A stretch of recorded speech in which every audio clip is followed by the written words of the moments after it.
ఆప్యాయంతు మమాంగాని walk ప్రాణశ్చక్షుశ్రోత్రమదో బలమింద్రియాణి సర్వాణి సర్వం బ్రహ్మోపనిషదం మాహం బ్రహ్మ నిరాకుర్యాం మామా బ్రహ్మ నిరాకరోత్ అనిరాకరణమస్త్వనిరాకరణం మే అస్తు తదాత్మని నిరతేయ ఉపనిషత్సు ధర్మా తే మయి సంతు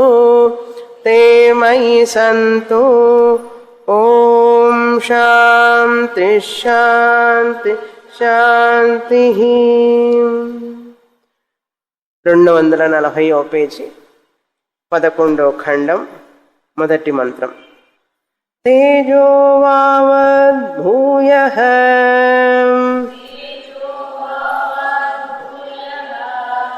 తద్వా ఏతద్వాయుం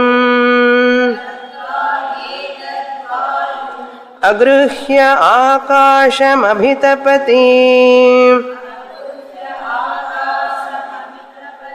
తదాహుర్నిశోచతి నితపతి వర్షిష్యతి వా ఇతి తేజః ఏవ తత్పూర్వం దర్శయిత్వా అథ ఆపః సృజతే తదేతదూర్ధ్వాభిశ్చ తిరశ్చీభిశ్చ ఊర్ధ్వాభిశ్చ తిరశ్చీభిశ్చ విద్యుద్భిరాహృదాశ్చరంతి తస్మాదాహుః విద్యోతతే స్తనయతి వర్షిష్యతి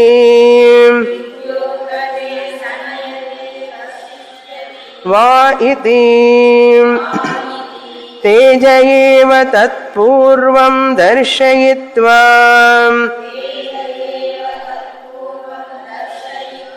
అథ ఆపః సృజతే తేజ ఉపాస్వేతి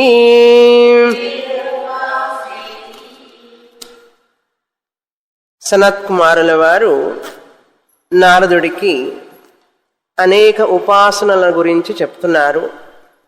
ముందు వ్యక్తికి సంబంధించినటువంటి ఉపాసనలు, నామ ఉపాసన, బుద్ధి, అనేక ఉపాసనలు చెప్తూ విజ్ఞానం, ఈ ఉపాసనలు చెప్తూ తర్వాత పంచభూతాలకు సంబంధించినటువంటి ఉపాసనలు చెప్తున్నారు. ఈ పంచభూతాల్లో మనం ఇంతవరకు పృథివీ అంటే అన్నం అని చెప్తూ పృథ్వీ గురించి చెప్పారు. బలం అనేటువంటిది వ్యక్తికి సంబంధించినది, ఆధ్యాత్మికానికి సంబంధించినది. ఆధ్యాత్మికం అంటే శరీరానికి సంబంధించినది. ఈ బలం అనేటువంటిది వ్యక్తికి ఎలా వస్తుంది అంటే ఆహారం వలన వస్తుంది. ఆహారం పృథివీ నుంచి వస్తుంది కనుక అన్నం నుంచి వస్తున్నది, అన్నం పృథివీ నుంచి వస్తుంది కనుక ఇక్కడ అన్నం అంటే పృథివీ అని తీసుకోవాలి మనం. పృథివీ పంచభూతాలలో ఒక పంచభూతం. అది చెప్పిన తర్వాత అన్నానికి కూడా అంటే ఆహారం లభించాలంటే వర్షం కావాలి, నీరు కావాలి. కనుక బలం ఎక్కడి నుంచి వస్తుందంటే ఆహారం నుంచి వస్తుంది. ఆహారం ఎక్కడి నుంచి వస్తుందంటే జలం నుంచి వస్తుంది. జలం ఎలా లభిస్తున్నది మనకు అంటే వర్షం వల్ల వస్తుంది. వర్షం ఎలా వస్తుంది అని చెప్పారు. రాత్రి చూసాం కదా వర్షం. మీకు ఇక్కడ వచ్చిందా వర్షం? బాగా 5 సెంటీమీటర్ల వర్షం, 5 సెంటీమీటర్ల వర్షం పడిందట. 5 నెలలు 6 నెలలుగా పడిన మొత్తం వర్షం నిన్న ఒక్కరోజు పడింది, సాయంత్రం రాత్రి. అటువంటి వర్షం ఎలా వస్తుంది అంటే బాగా వేడిగా ఉన్నప్పుడు. నిన్న బాగా టెంపరేచర్ ఎక్కువగా ఉంది కదా, కనుక మన లెసన్ కోసమే వస్తున్నదేమో వర్షం. అంటే మంత్రాలు చాలా పవిత్రం కదా. ఆ మంత్రాలు చదివేటప్పుడు దానికి ముందు వెనక అట్లా కనపడుతూ ఉంటుంది ఆ మంత్రాల ప్రభావం. నిన్న ఎంత వేడిగా ఉన్నది, ఆ వేడి వల్ల అందరికి అనిపించింది ఇవాళ రాత్రికి వర్షం పడుతుంది. పడింది. ఉక్కబోసినప్పుడు బాగా వర్షం పడుతుంది ఈవేళ అని చెప్పి మనం అప్పుడే ఊహించేస్తాం. ఎప్పుడో ఒకసారి పడి ఉంటే ఇంకెప్పుడు పడుతుందని. పడుతున్నది. ఆ వర్షం వచ్చే ముందు మెరుపులు, ఉరుములు అవన్నీ వస్తాయి. వర్షం వచ్చిన తర్వాత కూడా ఉరుములు వస్తాయి, మెరుపులు వస్తాయి. జ్యోత, విద్యుత్, స్తనయతి, పిడుగులు, ఉరుములు, పిడుగులు ఇట్లాంటివన్నీ వస్తాయి వర్షం వచ్చే ముందు అని చెప్పి మంత్రంలో చెప్పారు. వర్షిష్యతి వా ఇతి తత్పూర్వం. వర్షం వచ్చే ముందు ఇవన్నీ కూడా చిహ్నాలు, మనకు గుర్తులు అన్నమాట. వర్షం వస్తున్నది అని చెప్పిన తర్వాత ఇటువంటి ఉపాసన చెయ్యాలి అన్నారు. ఏం ఉపాసన? జల ఉపాసన. ఇక్కడ ఆపహ తేజ ఉపాసన అంటే నీరు అగ్ని ఒకటిగా చూడబడినాయి శాస్త్రంలో. నీరు అగ్ని, ఎందుకంటే అగ్నిలో నుంచి నీరు వచ్చింది కనుక ఆ అగ్నిలో నుంచి నీరు వచ్చిందని మనకు తెలుస్తున్నది. ఆ వేడి ఉన్నది, నిన్న రాత్రికి వర్షం వచ్చింది కనుక అగ్నే జలానికి కారణం అని తెలిసింది మనకు. మన ఒంట్లో కూడా బాగా టెంపరేచర్ ఎక్కువ ఉన్నప్పుడు, జ్వరం వచ్చినప్పుడు హై టెంపరేచర్ ఉందనుకోండి, కాసేపటికి ఏమవుతుంది, మళ్ళీ చెమట పడుతుంది. ఇంత వేడిగా ఉంటే ఎందుకు చెమట పడుతుంది? వేడికి వస్తే చెమట ఆవిరైపోవాలి కదా, అసలు ఎవాపరేట్ పోవాలి కదా. ఆ వేడికి చెమటలు ఎక్కువ పడుతూ ఉంటుంది అంత వేడిలో కూడా. కనుక వాటి రెండింటికి అవినాభావ సంబంధం ఉన్నది. ఎప్పుడెప్పుడు వేడి ఉంటే అక్కడక్కడ జలం ఉత్పత్తి అన్నారు. దానికి మనకు తెలిసిన ఉదాహరణ ఏంటంటే, బాగా కోపంగా ఉన్నప్పుడు ఒక్కొక్కసారి హై టెంపర్లో ఉన్నప్పుడు, టెంపరేచర్ వేరు టెంపర్ వేరు ఉన్నప్పుడు కూడా కళ్ళంబడి నీళ్ళు వస్తాయి మనిషికి. ఆవేశం అవన్నీ అగ్నికి సంబంధించినవి. ఆవేశం, కోపం అన్నీ కూడా ఉష్ణానికి సంబంధించినవి. శరీరం వేడెక్కినప్పుడు కళ్ళల్లో నీళ్లు కూడా వస్తాయి. ఆ జలం అన్నమాట. కనుక వీళ్ళని ఉపాసించు అంటున్నారు. అథ సృజతే తేజ. ఈ యొక్క అగ్ని జలాన్ని పుట్టిస్తుంది. జలాన్ని పుట్టించే ముందు దాని యొక్క లక్షణాలన్నీ చూపిస్తుంది. కనుక ఏం చేయాలి? ఆ తేజస్సును ఉపాసన చెయ్యి అంటున్నారు. ధ్యానం చెయ్యి ఆ తేజస్సు మీద. చేస్తే బ్రహ్మ అంటే ఇవన్నీ విశ్వరూప ఉపాసనలు, సగుణ విశ్వరూప ఉపాసనలు. ఇలా చేస్తే ఏమిటి ప్రయోజనం అన్నారు. 2 ప్రయోజనాలు, సకామ ప్రయోజనం, నిష్కామ ప్రయోజనం. నిష్కామంగా చేస్తే రాగద్వేషాలు పోయి వైరాగ్యం రావడం, మనకు ఆధ్యాత్మికంగా ఎదగడానికి మనకు ఉపయోగపడుతుంది. లేకపోతే ఇక్కడ సకామ కర్మ ఫలం ఇచ్చారు, ఉపాసనా ఫలం. ఇవన్నీ కూడా సూక్తాల్లో చెప్పబడినాయి. మన ఉపనిషత్తుల్లో కాదు, మంత్రాలలో, సూక్తాల్లో చెప్పబడినాయి. భూసూక్తం, జల సూక్తం, అన్ని సూక్తాలు చెప్పబడినాయి. ఈ 2వ మంత్రంలో ఇప్పుడు మనం చదువుతాం. ఇంతవరకు క్రిందటి వారం చూసాం. ఫలాన్ని గురించి తెలుసుకోవాలి మనం. సకామ ఫలం. సహాయ తేజో బ్రహ్మేత్యుపాస్తే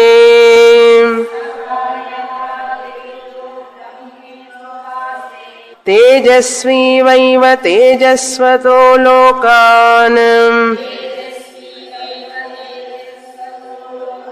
భాస్వతః అపహత తమస్కాన్ అభిసిద్ధ్యతి యావత్ తేజసో గతం తత్రాస్య యథా కామచారో భవతి. యస్తేజో బ్రహ్మేత్యుపాస్తే అస్తి భగవో తేజః భూయః ఇతి. భగవో తేజసో భూయ ఇతి తేజసో వామ భూయోస్తి. తన్మే భగవాన్ బ్రవీత్వితి.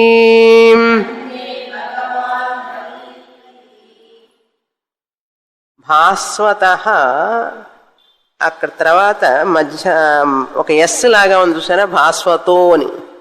ఆ ఎస్ అనేది ఒక ఎస్ లాంటిది అకారంగా తీసుకొని అపహత మస్కాన్, అపహత తమస్కాన్, తోప అని వచ్చింది. తోపహత అన్నప్పుడు భాస్వతః ప్లస్ అపహత తమస్కాన్ అలా విభజించుకోవాలి. ఈ మంత్రంలో ప్రయోజనం చెప్తున్నారు. ఉపాసనా ఫలం సహాయ తేజ బ్రహ్మ ఇది ఉపాస్తే. ఎవరైతే ఈ యొక్క తేజస్సుని బ్రహ్మని ఉపాసన చేస్తాడో తేజస్వీ వైవ తేజస్వత లోకాను భాస్వత. ప్రకాశంతో ఆ తేజస్సులాగానే ప్రకాశంతో అన్ని లోకాలలో ప్రకాశిస్తాడు, వెలుగొందుతాడు అని అర్థం. కీర్తి ప్రతిష్టలతో ఆ యొక్క బ్రహ్మ తేజస్సుని బ్రహ్మగా ఉపాసన చేసినటువంటి వ్యక్తి అపహత తమస్కాన్ అభిసిద్ధ్యతి. అపహత తమస్కాన్ మీన్స్ ఎటువంటి ప్రతిబంధము లేనటువంటి లోకాలలో అతను అక్కడ సంచరిస్తాడు అని అర్థం. తమస్ అంటే చీకటి, అపహత తమస్కాన్ అంటే చీకటి లేనటువంటి. ఎక్కడ తేజస్సు ఉంటే అక్కడ చీకటి ఉండదు కదా. తేజోలోకాలకు వెళ్ళినప్పుడు ప్రకాశవంతంగా ఉంటుంది, చీకటి ఉండదు. అపహత తమస్కాన్ అభిసిద్ధ్యతి, అది పొందుతాడు. సిద్ధ్యతి అంటే పొందుతాడు అని అర్థం. చీకటి లేనటువంటి లోకాలలో సంచరిస్తాడు, జీవిస్తాడు ఎప్పుడైతే తేజస్సుని ఉపాసన చేస్తాడో. అభిసిద్ధ్యతి యావత్ తేజ గతం తత్రాస్య. ఎంతవరకు ఈ తేజస్సు వ్యాపించి ఉంటుందో, అన్ని మంత్రాల్లో చెప్పినట్టే, తేడా ఏం లేదు. ఎంతవరకు ఈ తేజస్సు వ్యాపించి ఉంటుందో అంతవరకు ఇతను అనుకున్నవన్నీ నెరవేరుతాయి. యథా కామచార అంటే, కామచార అంటే ఏంటి? తన మనస్సులో అనుకున్న కోరికలు సంకల్పాలు అన్నీ నెరవేరుతాయి అని అర్థం. యస్ తేజ బ్రహ్మ ఉపాస్తే. ఎవరు తేజస్సుని బ్రహ్మగా ఉపాసన చేస్తారో అతను ఈ ఫలాన్ని పొందుతాడు అని అర్థం. అప్పుడు నారదుల వారు అడుగుతున్నారు, ఇంకా ఈ తేజస్సు కంటే ఉన్నతమైనది ఏమైనా ఉన్నదా అంటే ఉన్నది అని చెప్తున్నారు. ఏమిటి ఉంటే అది చెప్పండి నాకు అన్నారు. తేజస్సు కంటే ఉన్నతమైనటువంటిది ఆకాశ అని చెప్తున్నారు. 12వ ఖండంలో ఆ ఆకాశాన్ని గురించి చదువుతాం. ఇక్కడ ఒక కరెక్షన్ ఉంది. 2వ లైన్లో హ్వా అని ఉండవలసింది హణా అని ఉన్నది. ఆ కింద హా కింద నకారాన్ని వకారంగా మార్చుకోండి, హ్వా ఉండాలి. 2వ లైన్లో మధ్యలో ఆకాశేనాహ్ణ, రాకాశే ఉంది చూడండి. ఇక్కడ రాకాశి కాదు, ఆకాశ అని అర్థం. అది విసర్గ, దాన్ని కరెక్ట్ చేయక్కర్లేదు. అక్కడ విసర్గ పోతుంది, చదివేటప్పుడు చెప్తాను. అగ్ని ఆకాశే, అగ్నిరాకాశే, ఆహ్వ అని అర్థం. చదువుతాం మంత్రం. 242వ పేజీ 12వ ఖండం. ఆకాశో వావ తేజసో భూయాన్ ఆకాశే వై సూర్యా చంద్రమసాముభౌ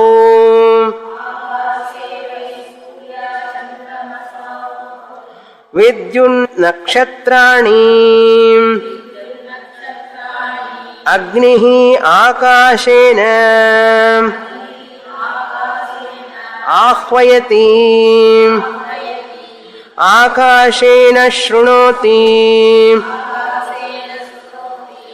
ఆకాశేన ప్రతిశృణోతి ఆకాశే రమతే ఆకాశేన రమతే ఆకాశే జాయతే ఆకాశమభిజాయతే ఆకాశముపాస్వేతి. అక్కడ అన్ని ప్రింటింగ్ మిస్టేక్లు కాదు. రమత, జాయత అవన్నీ సంధి వలన ఏకారం లోపించింది. మనం చదివేటప్పుడు ఆ ఏకారంత కలుపుకొని చదువుకోవచ్చు. ఆకాశము తేజస్సు కంటే భూయః విశిష్టమైనది.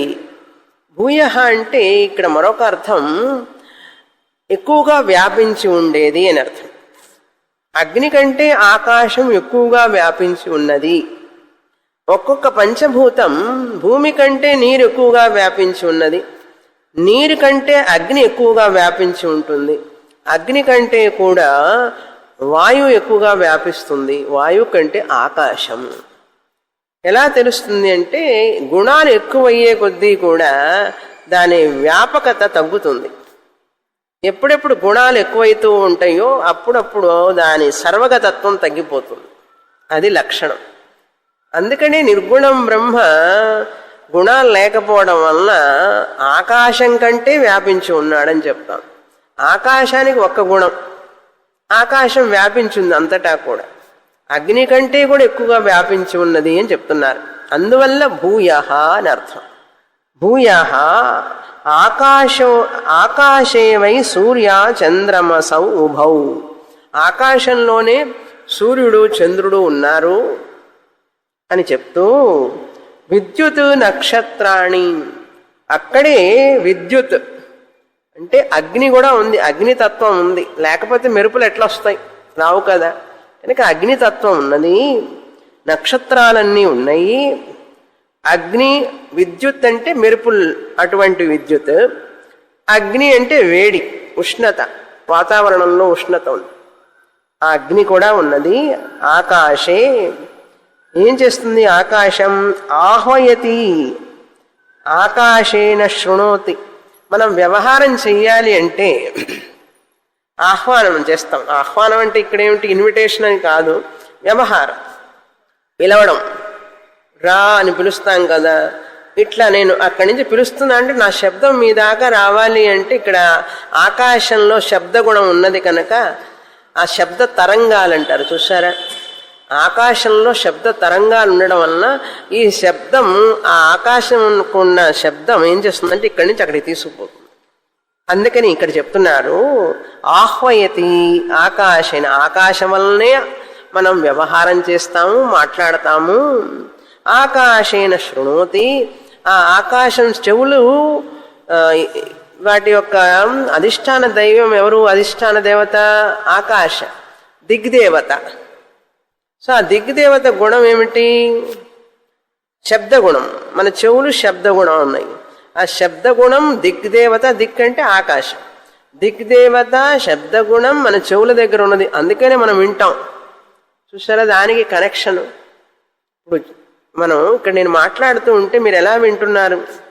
మీరు మాట్లాడితే నేను ఎలా వింటాను అంటే ఇక్కడ ఆకాశ దేవత శబ్దగుణంలో ఉన్నది, దిగ్దేవత ఉండడం వల్ల ఆ శబ్దం మన చెవుల్లోకి వెళుతుంది. చెవుల్లో ఆకాశం ఉందా లేదా, చోటు ఉందా లేదా, స్థలం ఉన్నదా లేదా, కనుక అక్కడ శబ్ద గుణం ఉన్నది.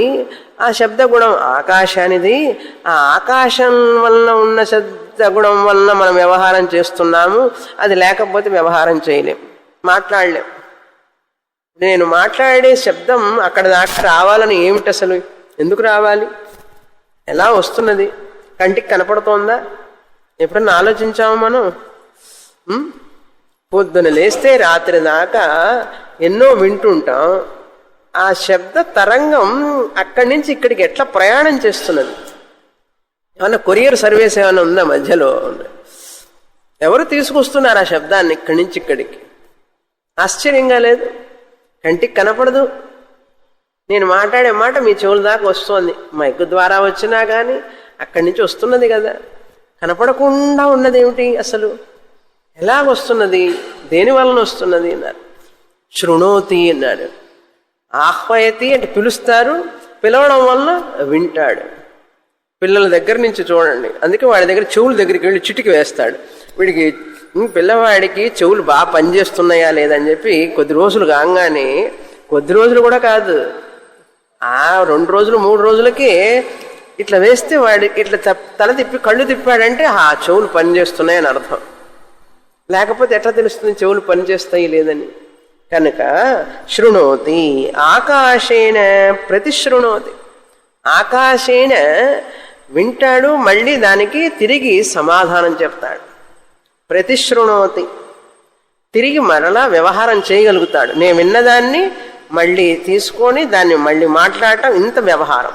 శృణోతి ప్రతిశృణోతి అంటే వ్యవహారం అని అర్థం, మాటల వ్యవహారం. ఇవన్నీ చేస్తూ ఉంటాం. ఆకాశే రమతే, ఈ వ్యవహారం వల్లనే కదా మనం ఆనందిస్తున్నాం. ఇప్పుడు నేను చెప్పే మాట మీ దాకా రాకపోతే మీరు ఏమో ఆనందిస్తారు? మీరు వస్తారా క్లాసుకి? అసలు రారు కదా.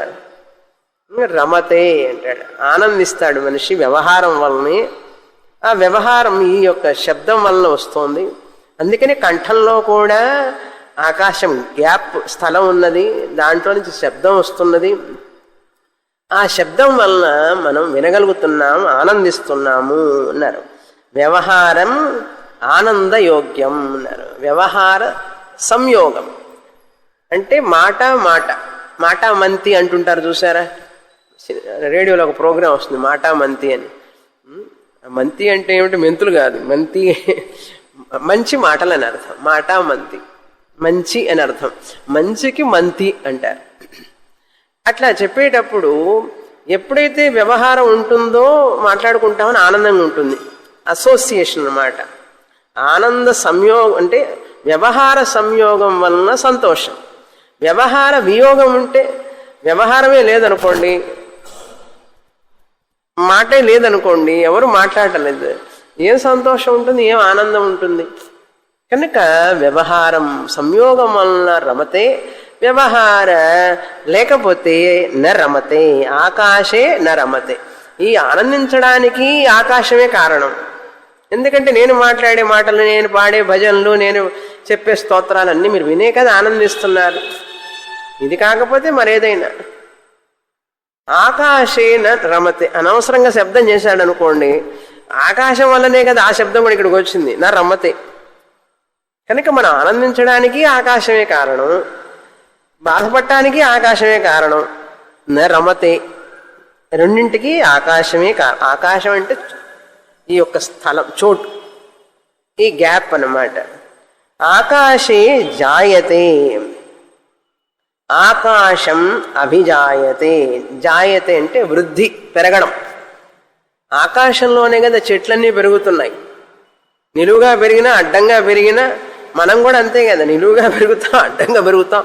చోటే లేదనుకోండి, ఆకాశం లేకపోతే ఎక్కడ పెరుగుతాం? కనుక మనం పెరుగుతున్నామంటే జాయతే అంటే వృద్ధి. ఈ పెరగడం జాయతే, వర్ధతే, విప్రణమతే, అపక్షయతే, వినశ్యతే. పెరగడం, పుట్టడం, పెరగడం, మళ్ళీ తరగడం, అన్నీ కలిసిపోవడం, అన్నీ ఎక్కడ జరుగుతున్నాయి? ఆకాశే, ఆకాశంలోనే, ఆకాశంలోనే జరుగుతున్నాయి ఇవన్నీ. ఆకాశే జాయతే, ఆకాశే అభిజాయతే. అభిజాయతే అంటే పొడుగ్గా పెరగడం, అడ్డంగా పెరగడం. అభిజాయతే పొడుగ్గా కానీ వెడల్పుగా కానీ. అదే చూడండి, ఇప్పుడు ఈ ఆకాశం కూడా మనం నిద్రపోతున్నాం. నిద్రపోయేటప్పుడు ఆకాశం మనకు తెలుస్తుందా? నిద్రలో తెలియదు. కనుక ఇక్కడ నిద్రలో మనకు చోటు ఎక్కడుంది ఏమిటి తెలియదు, చోటు అది ఎక్కడుందో తెలియదు. కనుక బ్రహ్మము ఆకాశం కంటే పైన, బ్రహ్మము ఆకాశం కంటే కూడా నిర్గుణం కనుక, ఆయనకి ఏకగుణం కూడా లేదు కనుక నిద్రలో ఆకాశం ఎక్కడ పడుకున్నామో మనకే తెలియదు, మన చోటు తెలియదు, మనకి ఏమీ తెలియదు, ఆ చోటే తెలియదు. ఎక్కడికి పోయింది ఆ చోటు? చూడండి. అంటే ఆకాశం లేనటువంటి ఒక స్థితి కూడా ఉన్నది మనకు నిద్రలో. రోజు ఎక్కడికో వెళ్ళక్కర్లేదు, సమాధిలోకి వెళ్ళక్కర్లేదు, నిద్రలోకి వెళితే చాలు. అది నిద్రలో మనకేం తెలియదు, ఆ చోటు ఉన్నదని కూడా తెలియదు. ఆకాశే జాయతే, ఆకాశే అభిజాయతే. కనుక ఆకాశాన్ని ఉపాసన చేయవలసినది అన్నారు. ఆకాశనం ఉపాసన చేయ. శాస్త్రంలో ఆకాశము అంటే ప్రకాశము, ఈ రెండుని ఆత్మకు దగ్గరగా ఉంటాయి సూచనలు. కృష్ణ పరమాత్మ కూడా చెప్పాడు భగవద్గీతలో. ఎందుకంటే ఆకాశానికి ఒకే ఒక గుణం ఉండడం వలన ఆ ప్రకాశానికి కూడా ఒకే ఒక గుణం, అందువల్ల చాలా దగ్గరగా ఉంటాయి. ఏమిటావంటే కొన్ని ఆకాశము బ్రహ్మ కొన్ని సామాన్య గుణాలు, సర్వగతం అంతటా ఉంటుంది ఆత్మ బ్రహ్మ, ఆకాశం కూడా అంతటా ఉంటుంది. ఇది మొదటి లక్షణం, సర్వగత. ఆకాశం అంతటా ఉంటుంది, బ్రహ్మ కూడా అంతటా ఉంటుంది, మొదటి లక్షణం. రెండు, ఆకాశానికి రంగు రూపు లేదు, రంగు రూపం లేదు. అదేవిధంగా బ్రహ్మకు కూడా రంగు రూపం లేదు. ఇప్పుడు మనం ఇక్కడ కూర్చున్నాం, ఎక్కడ కూర్చున్నాం? ఆకాశంలోనే కూర్చున్నాం. చోటు ఆకాశం అంటే పైకి మేఘాలు, అవి మేఘాలు, ఇదంతా చోటు ఆకాశం అంటారు. ఆకాశంలోనే కూర్చున్నాం. రూపం ఉన్నదా దానికి? ఏమన్నా రంగు ఉన్నదా? ఏమీ లేదు. ఏమీ లేకుండా ఎట్లా ఉన్నది? అసలు ఏం కనపడదే, తమాషాగా ఉంది. చూసారా? మీకు నాకు మధ్యలో చోటు ఉన్నదా లేదా?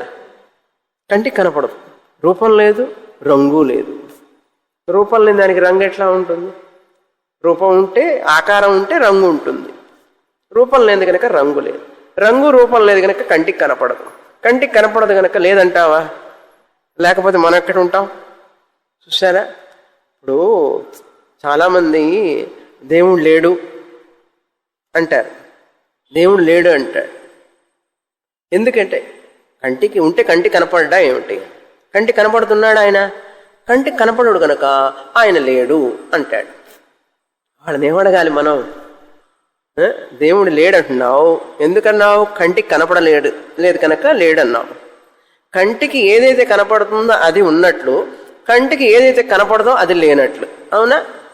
అంతే. వాళ్ళు అట్లాగే చెప్తారు కదా. ఇప్పుడు వాళ్ళని మనం ఎదురు ప్రశ్న వేద్దాం. ఇప్పుడు నువ్వు ఉన్నావు కదా, ఈ చోటు ఉంది కదా, ఈ చోటు ఆకాశం చోటు ఉన్నది కదా, ఇది నీ కంటికి కనపడుతుందా? నువ్వు ఉన్న చోటు ఉంది చూసావా, ఉంది, కనపడుతుందన్నాడు. ఇది భూమి, అది భూమి, చోటు కాదు. నువ్వు భూమిని చూపించి చోటు అంటావేమిటి? భూమిని చూపించి చోటు అంటున్నారు, కానీ నేను అడుగుతున్నాను, నువ్వు ఉన్నటువంటి ప్లేస్ ఉంది చూసారా, అది కంటికి కనపడుతుందా? ఇక్కడంటే భూమి అన్నావు, ఈ మధ్యలో నువ్వు ఉన్నావా లేవా? భూమికి అంత ఎత్తున పైన ఉన్నావా లేదా? కాళ్ళకి తర్వాత నీవు ఉన్నావా లేదా? అది ఎక్కడున్నది అంటే ఆకాశంలో చోట్లో ఉందన్నావు. అది నీ కంటికి కనపడదు. కనపడనంత మాత్రాన లేదంటావా? ఇప్పుడు చెప్పు. కంటికి కనపడనంత మాత్రం లేదనడానికి వీల్లేదు. లేదంటే ఏమవుతుంది? ఆకాశం లేదన్నట్లు అవుతుంది. ఆకాశం లేకపోతే నువ్వెక్కడున్నావు అని అడుగుతా ప్రశ్న నేనేస్తా. దేవుడు కూడా అంతే. దేవుడు కంటికి కనపడలేదు అందుకని లేడు అనకూడదు. దేవుడు లేకపోతే నువ్వెట్లా ఉంటావు అసలు? నీ ఎదురు ప్రశ్న వెయ్యాలి. వాళ్ళని వేసినా కూడా అర్థం కాదు వాళ్ళకి. మనం ఆలోచించుకోవాలన్నమాట. ఇలా గనక ప్రశ్న వేస్తే ఏం చేస్తాడు వీడన్నాడు. అందుకని ప్రశ్న వేసి వదిలిపెట్టేసారు వాళ్ళని. వాళ్ళే ఆలోచించుకుంటారు. తర్వాత వేసి వదిలిపెట్టాలి. కొంచెం ఆలోచించు, తర్వాత వారం రోజుల తర్వాత ఆలోచించుకొని రా అని చెప్తాం. అందుకని ఆకాశం అభిజాయతే ఆకాశం ఉపాస్వ. అన్నీ ఆకాశం వల్లనే ఉంటున్నాయి. ఆకాశం నుంచే పుట్టినాయి, ఆకాశం వల్లనే ఉంటున్నాయి, ఆకాశంలోకి వెళ్ళిపోతాయి. ఆకాశం నుంచే కదా అగ్ని, వాయు, ఆపహ, పృథివీ అని వచ్చినాయి. పృథివీ నుంచి చెట్లు వచ్చినాయి, చెట్ల నుంచి అన్నం వచ్చింది, అన్నం నుంచి శరీరం వచ్చింది. నువ్వు ఇక్కడ ఉండడానికి కారణం ఆకాశం రా. ఆకాశేన జాయతే ఆకాశేన ఉపజాయతే అభిజాయతే. పెరగడం అన్నీ కూడా జాయతే వర్ధతే విప్రణమతే అన్నీ ఆకాశంలోనే జరుగుతున్నాయి. కనుక ఏం చేయాలి? ఉపాసన చెయ్యి అన్నారు. సరే, ఏమిటండి ఫలం అని అంటే ఇంకా చెప్పాలి కదా ఆ తేడాలు. 2 చెప్పాను, అటులోకి వెళ్ళిపోయినా. ఆకాశం సర్వగత, బ్రహ్మ సర్వగత. ఆకాశానికి రంగు లేదు, రూపం లేదు, బ్రహ్మకి రంగు లేదు, రూపం లేదు. 2 చెప్పాను. 3వది, ఆకాశంని ఖండించడానికి వీలు కాదు. అఖండ, డివిజన్లెస్. ఆకాశాన్ని ఖండించలేవు. మా ఇంట్లో కొంచెం చోటు తక్కువగా ఉందండి, మీ హాల్లో ఇక్కడ చాలా చోటు ఉంది, కాస్త తీసుకుపోతానంటే తీసుకుపోలేవు. దాన్ని తీసుకుపోలేము, ఎందుకంటే దాన్ని ఖండించలేము. కనుక అఖండ. తర్వాత బ్రహ్మ కూడా అఖండ, బ్రహ్మ కూడా ఖండించడానికి వీలు కాదు. తర్వాత నిర్లిప్త, ఆకాశంలో ఏం జరుగుతున్నా కూడా ఆకాశానికి ఏం సంబంధం ఉండదు. ఏమన్నా జరగని ఆకాశాన్ని ఏది అంటదు. లైక్ తెరలాగా, సినిమా స్క్రీన్ నుంచి చూసారా, తెర, టీవీ స్క్రీన్ కానీ ఎన్ని బొమ్మలు వస్తుంటాయి టీవీ స్క్రీన్ మీద, వర్షం వస్తుంది, నిప్పులు వస్తాయి, అన్నీ వస్తాయి, స్క్రీన్ మాత్రం అట్లాగే ఉంటుంది. నిర్లిప్త, నిర్లిప్త అంటే లేపనం, దానికి ఎటువంటి ఎఫెక్ట్ ఉండదు, దానికి ఎటువంటి తడవడం కానీ, అచ్ఛేద్యోయం అదాహ్యోహం అక్లేద్యోయం అశోష్యం, ఎండింపబడదు, తడపబడదు, కాల్చబడదు, ఏమీ కాదు దానికి, స్క్రీన్కి. అందుకే కదా అన్ని సీరియల్స్ చూస్తున్నాం, సినిమాలు చూస్తున్నాం. ఏం ఏదన్నా అయితే ఇంకో నెక్స్ట్ డే ఇంకొక టీవీ కొనాలి, ఎక్కడ కొంటాం? అందుకే చిన్నప్పుడు సినిమాలకు వెళితే పెద్ద స్క్రీన్ ఉంటుంది. ఎంత స్క్రీను? అంత పెద్ద స్క్రీను. ఆ సినిమా అంతా చూసినప్పుడు, అది చూసేటప్పుడు స్క్రీన్ గుర్తొస్తుందా ఎవరికైనా? ఒక్కళ్ళకు కూడా. ఆ తెర మీద చూస్తున్నా, వెనక నుంచి లైట్ వేస్తున్నాడు. ఆ వెనకటి రోజు సినిమాల్లో అట్లుండేది. అందులో ఆ హోల్స్లో నుంచి ఆ ఫిలిం తిప్పుతూ ఉంటాడు. ఆ తిప్పుతున్నప్పుడు ఆ ఫిలిం మనకు తెలియదు. చిన్నపిల్లలప్పుడు ఆ బొమ్మలన్నీ తెరలో నుంచి వస్తున్నాయి అనుకునేవాళ్ళం, అవునా? ఆ బొమ్మలన్నీ తెరలో నుంచి వస్తున్నాయి అనుకున్నాం. కాస్త పెద్ద అయిన తర్వాత చూస్తే ఏమిటో తెల్లగా లైట్ వెళుతున్నది ఏమిటా అని చూస్తే ఏదో ప్రకాశం పోతూ ఉంటుంది. తర్వాత ఏమిట్రా అని వెనక్కి చూస్తే దానికి అక్కడ హోల్స్ అంటే రంధ్రాలు ఉంటాయి, వాటిలో నుంచి ఫిలిం తిరుగుతూ ఉంటుంది, వస్తుంటుంది బయటికి. ఇదా సంగతి అని చెప్పి తర్వాత తెలిసిపోయింది వాళ్ళ సీక్రెట్ అంతా. చిన్న పిల్లలకి తెలియదు ఆ సంగతి. మనందరం అట్లాకి పెరిగిన వాళ్ళమే కదా. ఏమీ కాదు స్క్రీన్కి. అదేవిధంగా ఆకాశం కూడా నిర్లిప్త. కనుక ఆకాశ ధ్యానం చేస్తే మనిషికి అంతటి ఫలం ఉంటుందని చెప్తున్నారు. చదువుతాం.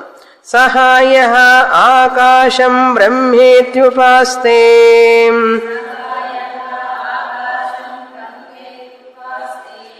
ఆకాశవతో వై సలోకాన్ ప్రకాశవతః అసంబంధాన్ ఉరుగాయవతః అభిసిద్ధ్యతి యావదాకాశస్య గతం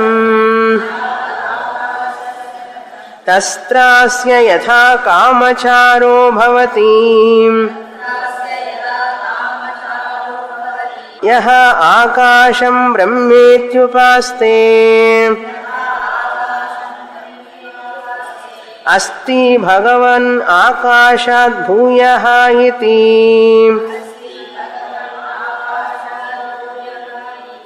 ఆకాశాద్వామ భూయోస్తి తన్మే భగవాన్ బ్రవీత్వితి.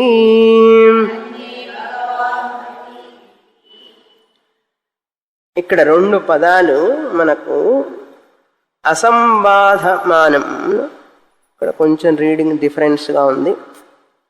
అసంబంధాను, అసంబంధాన్, తర్వాత ఉరుగాన్, ఉరుగాయత. సరే, ఆకాశాన్ని బ్రహ్మని ఉపాసన చేస్తే వాళ్ళకి ఏమిటి ఫలం అంటే ప్రకాశవత అసంబంధాన్ ఉరుగాయత.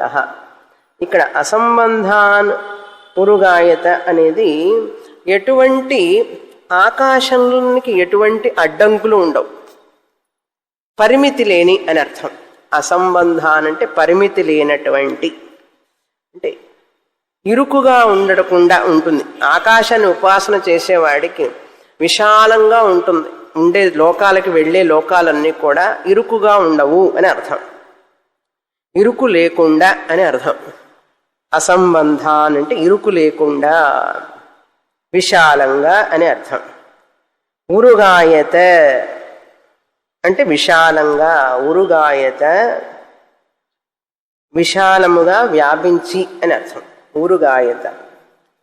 ఇక్కడ మనకు తెలుగులో ఏమర్థం ఇచ్చారంటే దుఃఖం శోకం లేనట్టి అని ఇచ్చారు.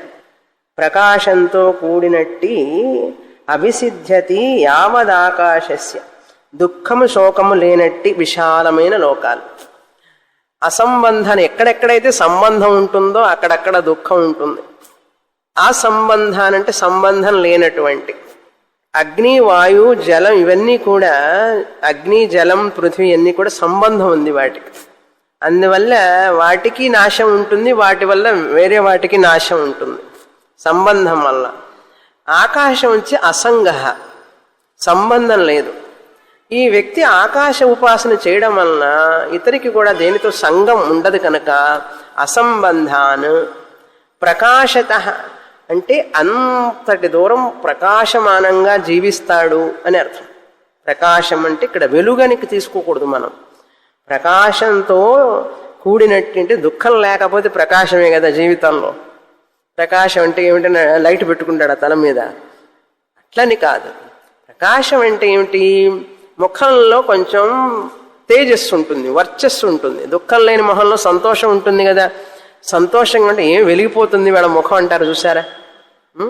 ఏం ముఖం చాలా వెలిగిపోతున్నది అంటే కాస్త సంతోషంగా ఉన్నప్పుడు అందరూ చూసి ఏమిటి వాడు వెలిగిపోతున్నదే మొహం అంటే ఏమైనా పెట్రోమాన్స్ లైట్ పెట్టుకున్నాడా? లేదు కదా. వెలుగుతున్నది అంటే ఏమిటి? ప్రకాశంగా ఉంది. ప్రకాశంగా ఎందుకు ఉన్నది అంటే నువ్వు ఎవరితో సంగం పెట్టుకోకుండా నీ మనస్సు ప్రశాంతంగా ఉంటే ప్రకాశంగానే ఉంటుంది. వాళ్ళని గురించి ఆలోచించి వీళ్ళని గురించి ఆలోచించి దుఃఖం అంతా మనసులో పెట్టుకుంటే వెలగడం కాదు, మనిషి దిగజారిపోతూ ఉంటాడు, దుఃఖంతో ఉంటాడు, ఆమదం గారిన ముఖంతో ఉంటాడు. అది ఓకే. ప్రకాశానికి ఆపోజిట్ ఆమదం గారిన ముఖం. ఆమదం పూసుకుంటే ఎట్లా ఉంటుంది మొహం? జుడ్డు జుడ్డుగా అట్లా ఉంటుంది మొహం అన్నాడు. అది ప్రకాశం అంటే అది అట్లా చూసుకోవాలి మనం. దుఃఖం లేనటువంటి అసంబంధాన్ ఉరుగాయత, విశాలమైనటువంటి లోకాలు అభిసిద్ధ్యతి అంటే పొందుతాడు. ఎవరైతే ఆకాశ ఉపాసనం చేస్తారో. ఇది సకామ ఫలాలు ఇవన్నీ మనకక్కర్లేదు, మనకు నిష్కామ ఫలమే కదా. నిష్కామంగా ఉపాసన చేస్తే జ్ఞానం, వైరాగ్యం, మోక్షప్రాప్తి వస్తుంది. అది ఫలం. ఇంతటితో ఈ ఖండం అయిపోయింది. దానికంటే ఇంకా ఏమైనా ఉన్నదా అంటే ఉన్నది అని చెప్తున్నారు. ఏం చెప్తున్నారు కనుక ఇప్పుడు ఈ ఆకాశానికి, ఆత్మకి, బ్రహ్మకి ఏకత్వం మళ్ళీ ఒక్కసారి గుర్తు చేసుకోవాలి. ఎందుకంటే ఆకాశం, బ్రహ్మ చాలా క్లోజ్. మనకు బాగా అర్థం కావాలంటే ఆకాశ ధ్యానం చేయాలి. ఒకటేమిటి? అఖండత్వం, తర్వాత ఏకత్వం, నిరాకారత్వం, అసంగత్వం, ఆధారత్వం. ఆకాశమే కదా అన్నిటికీ ఆధారం. అన్నీ ఆకాశంలోనే ఉన్నాయి కదా. బ్రహ్మ కూడా ఆధారం. అన్ని బ్రహ్మలక్షణాలే ఇవన్నీ. అఖండత్వం, ఏకత్వం, మొదటిది అఖండత్వం, 2 ఏకత్వం, 3 నిరాకారత్వం, 4 అసంగత్వం, 5 ఆధారత్వం. అన్నిటికీ ఆధారమే ఆకాశం. కనుక బ్రహ్మ కూడా అఖండ, ఏక, నిరాకార, అసంగ, ఆధార. బ్రహ్మ కూడా అన్ని బ్రహ్మకునే లక్షణాలు. తర్వాత 13వ ఖండం చదువుతాం ఇప్పుడు. ఈ యొక్క పృథివీ, జల, అగ్ని, ఆకాశాలు ఇవన్నీ కూడా వీటి నుంచి మనం నేర్చుకోవాలి. ఇవన్నీ చెప్పేసారి అయిపోయింది. మళ్ళీ వ్యక్తికి వస్తున్నారు ఇప్పుడు. వ్యష్టికి అంటే ఒక వ్యక్తిలో ఒక స్మృతి అనేటువంటిది, స్మరణం, దాని గురించి చెప్తున్నారు. మళ్ళీ ఇంత పంచభూతాలు అయిపోయినాయి, మరి వాయువు చెప్పలేదు కదండి అంటే చేర్చుకోవాలి. అందులోనే వాయువు కూడా మనం చేర్చుకోవాలి, చెప్పినట్లే అని అర్థం. దానికంటే ఉన్నతమైనది ఏమిటి అంటే చదువుతాం మంత్రం. 13వ ఖండం. స్మరో భావాకాశాద్భూయః కాశాద్భూయః తస్మాద్యద్యపి బహవః ఆసీరన్ న స్మరంతః నైవ తే కంచన శృణుయుః న మన్వీరన్ న విజానీరన్ యదా భావతే స్మరేయుః అథ శృణుయుః అథ మన్వీరన్ అథ విజానీరన్ స్మరణేన వై పుత్రాన్ విజానాతి స్మరణేన పశూన్ స్మరముపాస్వేతి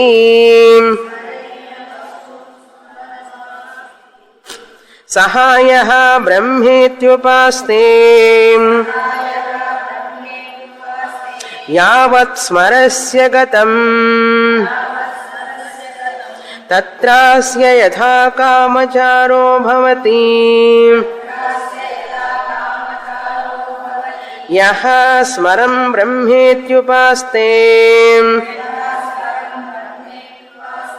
అస్తి భగవః స్మరాద్ భూయః ఇతి స్మరాద్వావ భూయోస్తి తన్మే భగవాన్ బ్రవీత్వితి.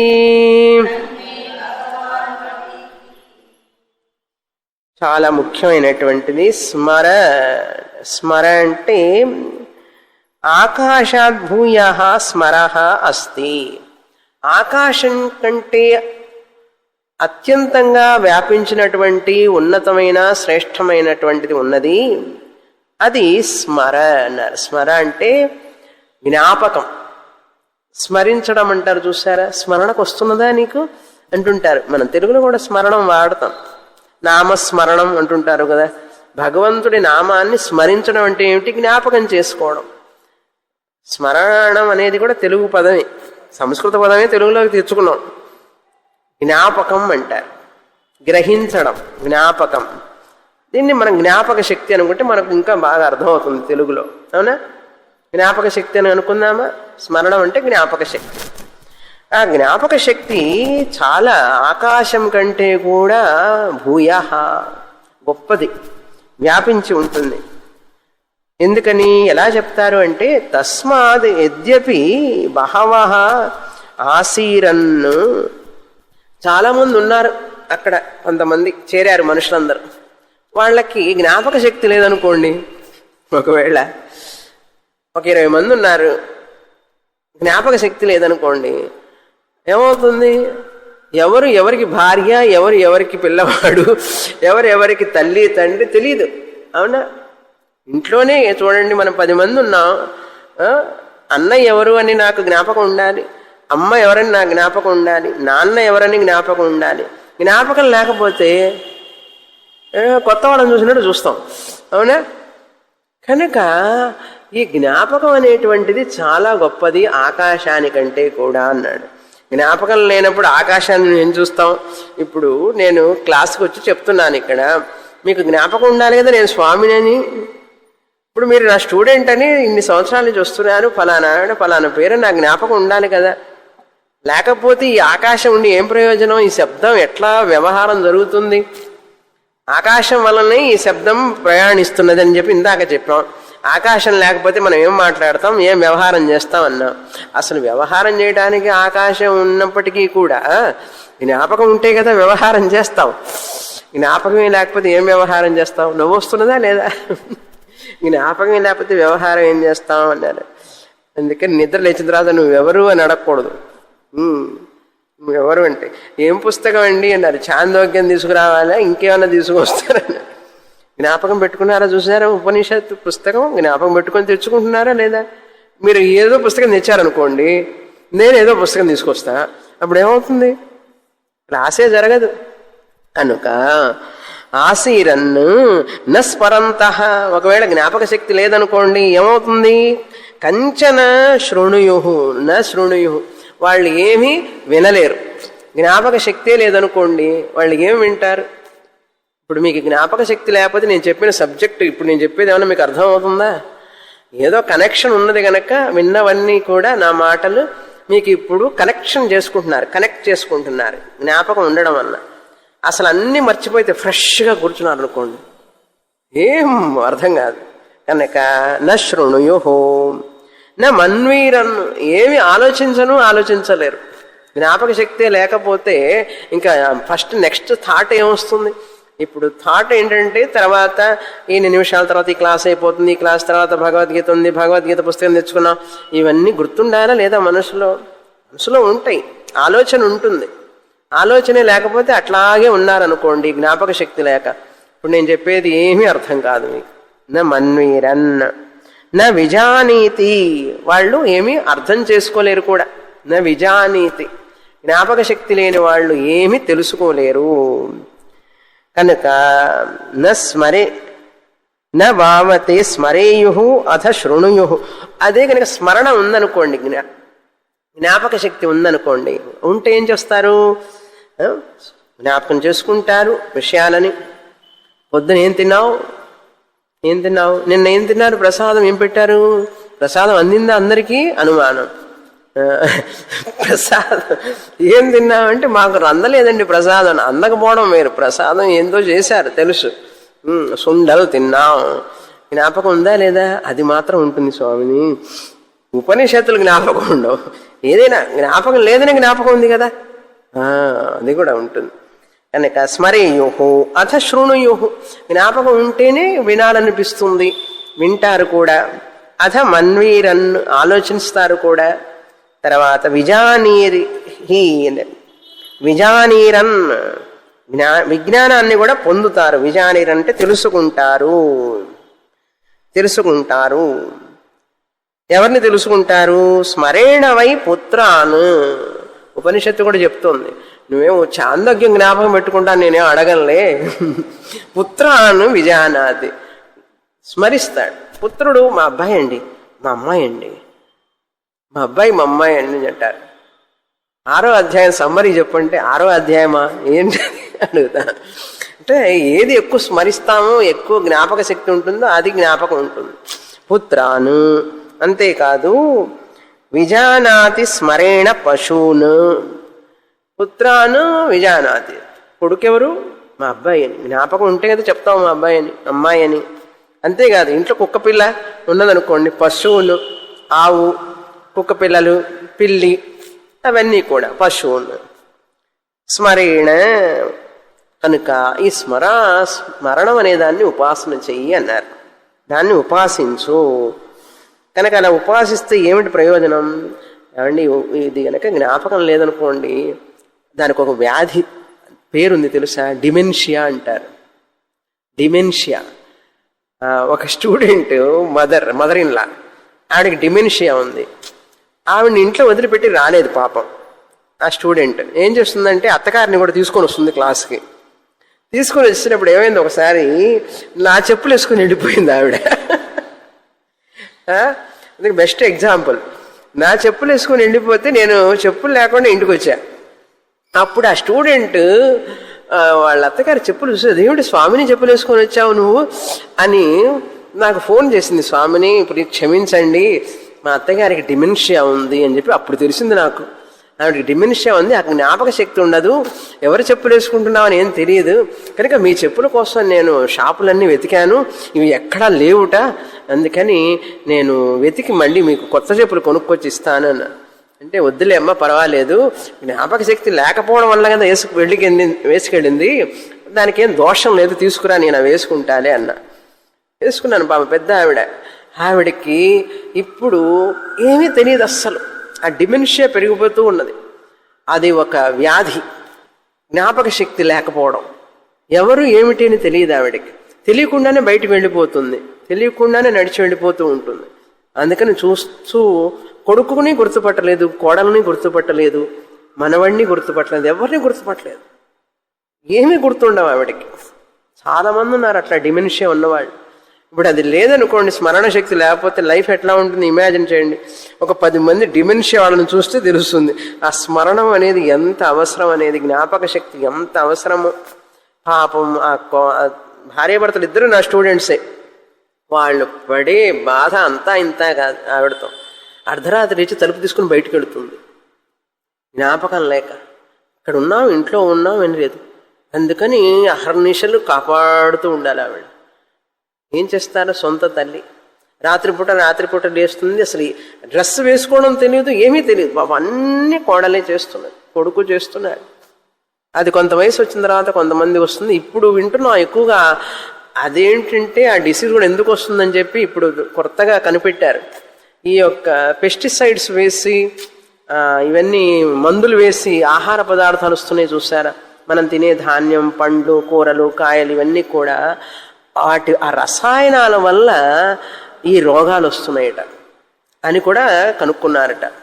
కనుక ఎప్పుడు ఎందుకు ఏ రోగం వస్తుందో ఎవరికి తెలియదు. చూసారా, ఎటువంటి బాధ వస్తుంది శరీరానికి అన్నది మనం తినే ఆహారం వల్లనే వస్తే మనం ఏం చేయగలం, మనం తాగే నీటి వలన వస్తే ఏం చేయగలం, తీసుకునే గాలి వలన వస్తే ఏం చేయగలం, కష్టం.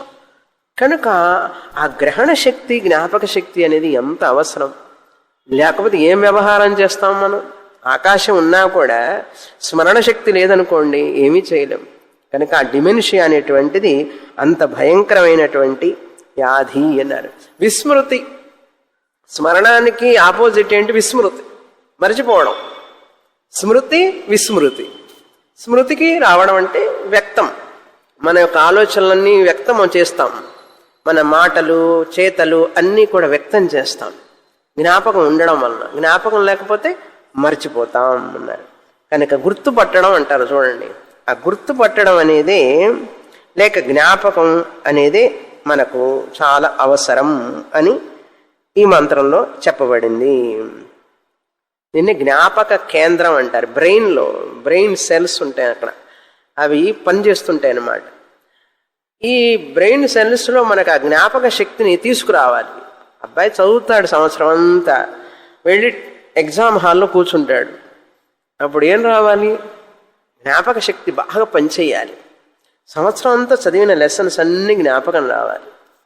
అప్పుడు వచ్చినప్పుడు మనకు ఆ ప్రయోజనం ఉంటుంది. జ్ఞాపక శక్తి లేకపోతే ప్రయోజనం లేదు. కనుక మనిషి జీవితంలో అన్నిట్లో విజయాన్ని సాధించాలి అంటే జ్ఞాపక శక్తి అనేది ఎంత అవసరమో. కొంత వయసు వచ్చిన తర్వాత జ్ఞాపక శక్తి తగ్గుతుంది, అది వేరే విషయం. మామూలుగా కొంత వయసు వచ్చిన తర్వాత జ్ఞాపక శక్తి తగ్గుతుంది. మర్చిపోయినాను అంటుంటారు చూసారు చాలామంది. ప్రతిదానికి మర్చిపోయినాను అంటుంటారు. కొంతమంది ఎక్కువగా మర్చిపోతుంటారు. అన్నీ మర్చిపోయేవాడికి ఏం చెప్తామండి? ఏం చెప్పలేం కదా. అప్పుడప్పుడు ఏదైనా మర్చిపోతే పర్వాలే, ప్రతిదీ ముఖ్యమైనవి ఇంపార్టెంట్వి కూడా మర్చిపోతారు కొంతమంది. మర్చిపోతే ఎంత కష్టం. అట్లాంటి వాళ్ళని నమ్మి ఇల్లు వదిలిపెట్టి బయటికి వెళ్ళగలమా? అన్నీ మర్చిపోయా, సిలిండర్ కూడా ఆపలేదు మర్చిపోయినాను, స్టవ్ ఆపలేదు మర్చిపోయినానంటే ఎంత డేంజర్, చాలా కష్టం. కనుక ఈ స్మరణం అనేది ఉంటేనే వ్యవహారం జరుగుతుంది. కనుక స్మరణం అనేది చాలా గొప్ప. దాని తర్వాత ఏమిటి? ఈ స్మరణానికంటే ఏమైనా గొప్ప ఉందా అని అడుగుతున్నాడు. బాగుంది, ఇది ఇంతకంటే దీనికంటే గొప్ప ఏమైనా ఉన్నదా? ఈ వాసనలు ఉన్నాయి చూసారా లోపల. ఈ స్మరణం ఎట్లా జరుగుతుందంటే లోపల మనసులో వాసనలు ఉంటాయి. ఆ వాసనని ట్రిగ్గర్ చేసేటటువంటి ఒక సిచ్యువేషన్ రావాలి. అలా వచ్చినప్పుడు, ఇప్పుడు పోయిన వారం సోమవారం చెప్పారు, నిన్న గురు పూజని, ఆ మాట ట్రిగ్గర్ అవ్వాలి. ఎప్పుడు? నిన్న స్టూడెంట్ ఫోన్ చేసి, స్వామిని గురు పూజ ఎప్పుడు? నాకు ఫోన్ చేయలేదు, నా స్టూడెంట్కి చేసి, ఎప్పుడు? శనివారమా ఆదివారం? 85 ఏళ్ళు ఆల్రెడీ, ఏం జ్ఞాపకం ఉంటుంది నాకు. అందుకని ఒక్కొక్కసారి వారం రోజుల ముందు చెప్తే అనుకోండి మర్చిపోతారు.